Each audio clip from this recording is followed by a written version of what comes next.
Hey everyone, welcome back to my channel. My name's Jackie and this is Jacqueismaking, and this is the very first time I'm ever doing Vlogmas.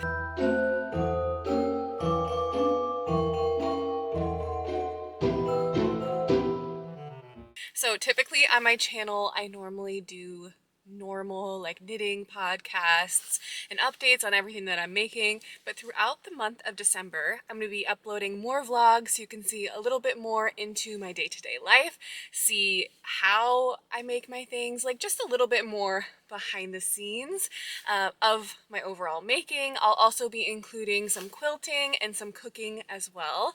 But for today is December 1st, and my friends and I have decided to meet up to knit together at a coffee shop.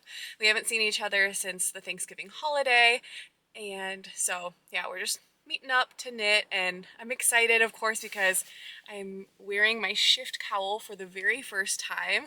Later on in the video I'll have to tell you all about this because it's my most recent finished object, but it is a balmy 11 degrees outside right now in Wisconsin, so I definitely need to be all bundled up inside the coffee shop.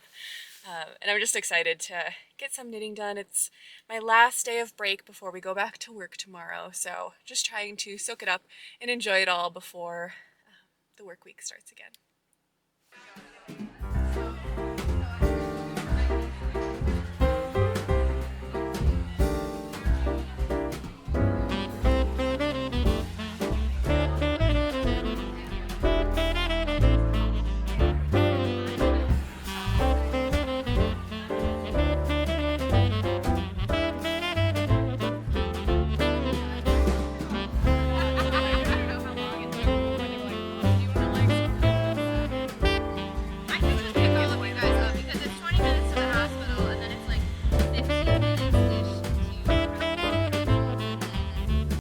Okay, I just got back from hanging out with my friends at the coffee shop, and towards the end, the coffee shop is open from like 9 to 1, so it was perfect. We knit the entire time, and then I needed to go get some groceries, so I went to Trader Joe's. So I thought it might be fun to do a little tiny Trader Joe's haul. Oh, this is weird, right? Caesar broccoli bake kit.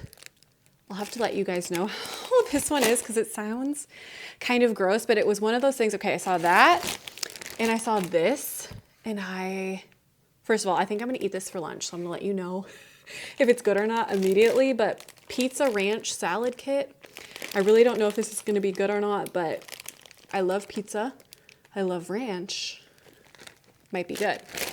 And cornbread. So tonight I'm gonna make gumbo with some of our leftover turkey because we ended up doing a Cajun turkey on our Traeger smoker. And so my mom gave me the idea to make a gumbo with the leftover turkey because it's already Cajun spiced. So I'm gonna make gumbo tonight and serve it with some cornbread.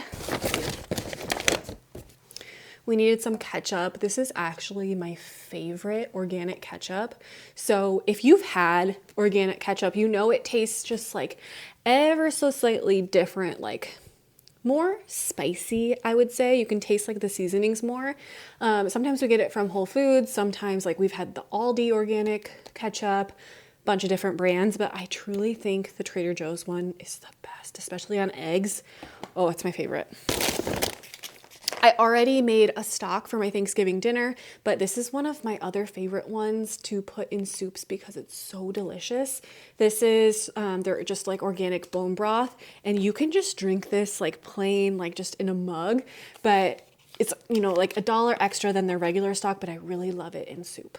And then my husband is obsessed with gummies, so I got him this. This is called Festive Chaos of Gummy Candy, and I'm not really sure what the inside looks like. It looks like these, let's see, a kaleidoscope of gummy candy, Coca-Cola bottles, fruity flavors. I'm not really sure all what's in here, but it looks really delicious. All right, let's see if this is any good or not. The dressing is like orange. I was not expecting that. I was expecting like a regular ranch dressing. Okay, then it has these like seasoned pizza crumb crusts and then a Parmesan cheese. So let's taste this first.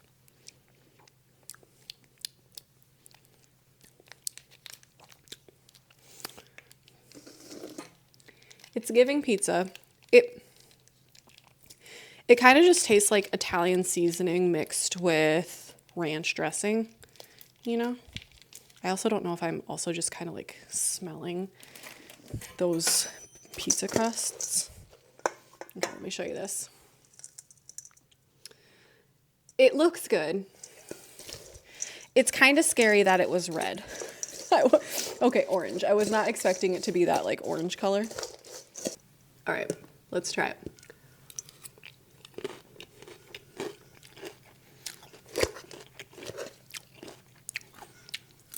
Okay.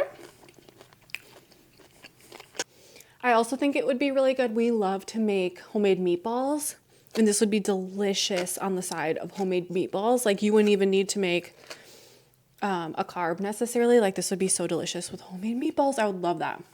I feel like it's like a solid 8 or 9 out of 10. Like really good.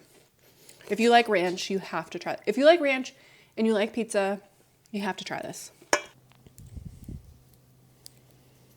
So I thought it would be fun if during Vlogmas, while I was talking to you guys about projects or about knitting in general, if I just had a little bit more of a cozy spot. And so right now I'm sitting next to my Christmas tree.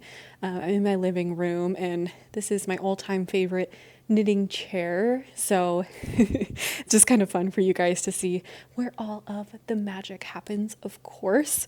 But today especially, I really wanted to talk to you about my finished shift cowl that you've been seeing me wear throughout today's video. This was a cowl that went fairly quickly. I believe it was knit either in 3 or 4 weeks, and I made this using Junction Fiber Mills Making Tracks Light, which is a sport weight yarn. And how this came about is actually I reached out to them and, asked if they would be interested in collaborating together and if they would be interested in perhaps creating bundles for you all, because I know how I can feel on the viewer end when somebody is making a project and I just would love to make exactly what they're making.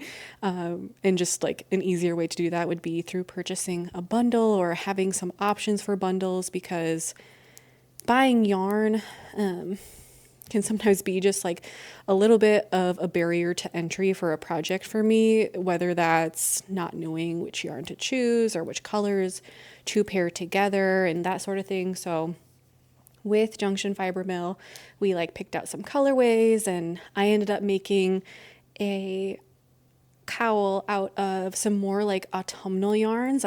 If you missed kind of the start of this cowl as well, Junction Fiber Mill actually made a little couple minute snippet that they put into my video, and it's really fun to see their personalities, and just it makes you want to support small businesses like they are, where they feel so alive and you want to support them because you can just tell that they're such good people. And one of the things with making is and with anything, you support with your dollar, and getting to support and shed light on this business for me has been really fun, because it's a woman-owned business. It's, they're trying to use yarn that's local to them. They're using non-superwash yarn, and really trying to honor the breeds that they're using. And just they really care about the craftsmanship and everything about it. So it makes it fun for me to support and tell you about when I feel like their values adhere to mine, which is great. So that alone, it was I was all the way in before I had even seen this yarn, right? I had only seen pictures of it, but I had never actually felt the yarn before. And so that was really cool to finally get to feel the yarn in my hands when it arrived, and then to start knitting with it. I was just very impressed from the get-go, because it feels woolly in that it has that springiness to it, and a tiny bit of that scratchiness where you just feel all the fibers of the wool. And it's very fun to knit with because it's so elasticy. It springs back. It The colors looked so vibrant and beautiful. I thought for a non-superwash that the colors were so electric and gorgeous in this. And the pattern in particular was super fun to make with this because right away you're joining like all three colors. You're getting to see how they play with one another. But because you're slipping different stitches during different times, and since all three colors change color throughout, they're all, color changing yarns, you're seeing them change at different points of the cowl. And it's just kind of like a fun guessing game to be like, okay, which one's going to change this round? You're like looking at your skeins, you're like, am I going to make it to this next color yet? Yeah, it's kind of enjoyable. So yeah, it, is a pretty simple pattern in that you memorize the repeats fairly quickly. I will say towards the end, some of the repeats change because you're not doing the exact same ones in sequence.